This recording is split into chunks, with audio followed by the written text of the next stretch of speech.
हाम्रो च्यानललाई सब्स्क्राइब गरी लेटेस्ट अपडेट पाउनको लागि बेल आइकनलाई क्लिक गर्न नभुल्नुहोला। फाइनली एकदमै राम्रो हैन न्यूज आएको छ। रेडमीले आफ्नो रेडमी नोट 11 सिरिजलाई ग्लोबली रूपमा लन्च गर्ने तयारी गरिरहेको छ र केही मोबाइलहरू नेपाली बजार पनि सायद हाम्रो एन्ड अफ दिस मन्थ नभनी फेब्रुअरी महिनामा चाहिँ देख्न सक्ने सम्भावना रहेको छ न। तपाईहरुले छिटो नै पाउनुहुन्छ रेडमीको तर्फबाट। यसको साथसाथ चाहिँ रेडमीको रिब्रान्ड गरेको एउटा मोबाइल पोको X4 Pro पनि छिटै लन्च हुने तयारी गरिरहेको छ।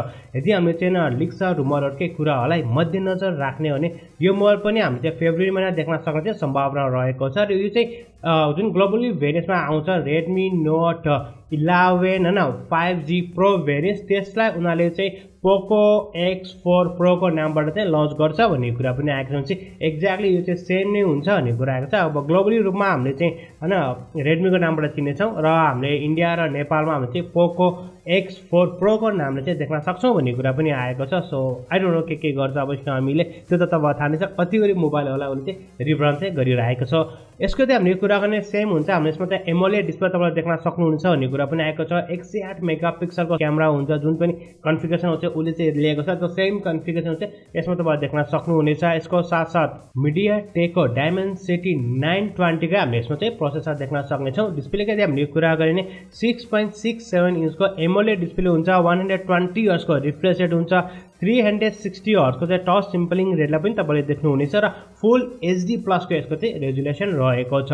ब्याट्रीको यदि हामीले कुरा गर्ने हो भने यसमा हामीले 5000 mAh को ब्याट्री देख्न सक्छौँ र 67 वाटको चाहिँ फास्ट चार्जिङ एडेप्टर पनि हामीले देख्न सक्छौँ भन्ने कुरा पनि आएको छ। जे जस्तो भए पनि चाहिँ जुन चाइनामा लन्च भएको छ नि रेडमी नोट 11 Pro 5G जुन चाहिँ ग्लोबली रूपमा पनि लन्च हुने तयारी गरिरहेको छ त्यही मोबाइल नै हुन्छ भन्ने कुरा पनि आएको छ। अनि चाहिँ अर्को एउटा रुमर्सको भनेअनुसार चाहिँ ग्लोबली रूपमा हामीले चाहिँ 11T हैन Pro 5G भेरिएन्टको नामबाट चिन्छौँ भन्ने पनि कुरा आएको छ। एक्ज्याक्टली Xiaomi के गर्न लागेको कुन मोबाइललाई कता कता ल्याउन लागेको भिडियोहरु न बदियास Xiaomi चाहिँ अब यो मोबाइलहरु चाहिँ लन्च गरिरहेको छ डिफ्रेन्ट पार्टमा डिफ्रेन्ट नामसँग। र जुन हाम्रो चाहिँ प्रिभियस एक्सपिरियन्सलाई हेर्ने हो भने नेपाली बजारमा हामी चाहिँ सबै मोबाइल पाउँछौँ के 9 को कुरा गर्नु 9 पावर 9T यसको बाद पोको M3 को नामबाट तीनवटै मोबाइल हामीले पाएकै हो।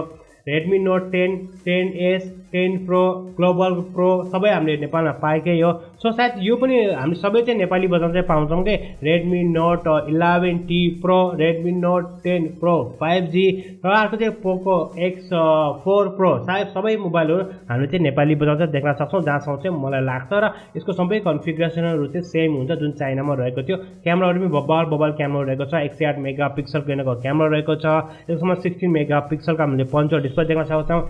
डुअल स्टुडियो स्पिकर रहेको छ। सो डिजाइन र लुक्स मात्र हल्का फरक हुन्छ भन्ने कुरा आएको छ। जुन चाहिँ पोकोले त्यही नै त गरिरहेको छ रेडमीको लिए नै अनि चाहिँ आफ्नो डिजाइन डिफरेन्ट गर्ने। सायद त्यो पोकोको चाहिँ माथि त्यो बिचमा चाहिँ गोलोमा चाहिँ क्यामेरा आउन सक्छ होला तर चाहिँ कन्फिगरेसन चाहिँ सेम हुन्छ भन्ने कुरा पनि आएको छ। यो चाहिँ FCC को चाहिँ सर्टिफिकेट पनि पाइसकेको छ। सो हेरौँ अब चाहिँ Xiaomi चाहिँ कुन मोबाइलहरूलाई कहाँ लन्च गर्छ र तपाईहरुले चाहिँ के कस्तो लाग्छ र मोबाइल चाहिँ रिब्रान्ड गरेर आए पनि केही पनि हुँदैन। बाहिरको कपडा चाहिँ अर्कै भित्र चाहिँ आन्दाबुली चाहिँ सेम भए पनि हुन्छ जस्तो लाग्छ। या मेन चाहिँ मलाई के हुन्छ प्राइसहरु चाहिँ राम्रो हुनु पर्यो हैन। प्राइस राम्रो भएपछि त अब जे जस्तो गरी पनि हुन्छ हैन। एउटै कम्पनी हो के गरिन्छ अब यस प्राइस पनि त्यसमा चाहिँ राम्रो हुनु पर्यो र डिजाइन र लुक्स पनि कसैलाई डिजाइन लुक्स मन पर्छ भनेपछि गो फर पोको। तपाईलाई नर्मल लाग्छ भने चाहिँ रेडमी सँग ल्याउन सक्नुहुन्छ। अझ पनि तपाईले केही चाहिन्छ भने मिलेर आए पनि हुन्छ नि एउटै मोबाइल 3-4 नामबाट लन्च गरे पनि हुन्छ। सो तपाईलाई चाहिँ के कस्तो लाग्छ र यदि हामीले यसको प्राइसकै कुरा गर्ने हो भने जुन स्टार्टिङ भेरिएन्टको प्राइस नेपाली बजारमा चाहिँ अलमोस्ट हैन 35,000 रुपैयाँ चाहिँ हुने चाहिँ सम्भावना रहेको छ। बट आई नो द्याट कि नेपालमा चाहिँ 30,000 रुपैयाँ चाहिँ हामीले देख्न सक्छौँ उनीहरूको स्टार्टिङ भेरिएन्ट्सको चाहिँ हामीले कुरा गर्ने 6GB र 128 हुन्छ र 8GB को मात्र उनीहरू चाहिँ स्टोरेजहरू हुन्छ भन्ने कुरा पनि आएको छ। 6GB र 128GB स्टोरेजवाला चाहिँ हामीले सायद 32,000 रुपैयाँ चाहिँ नेपाली बजार देख्न सक्ने चाहिँ सम्भावना रहेको छ। बट हेरौँ पहिला चाहिँ लन्च होस् कुन चाहिँ नामले लन्च हुन्छ त्यसपछि हामी चाहिँ नेपाली बजारमा चाहिँ देख्न सक्नेछौँ। तपाईँलाई चाहिँ यसको बारेमा के कस्तो लाग्छ हाम्रो कमेन्ट सेक्सनमा चाहिँ कमेन्ट गर्नु होला।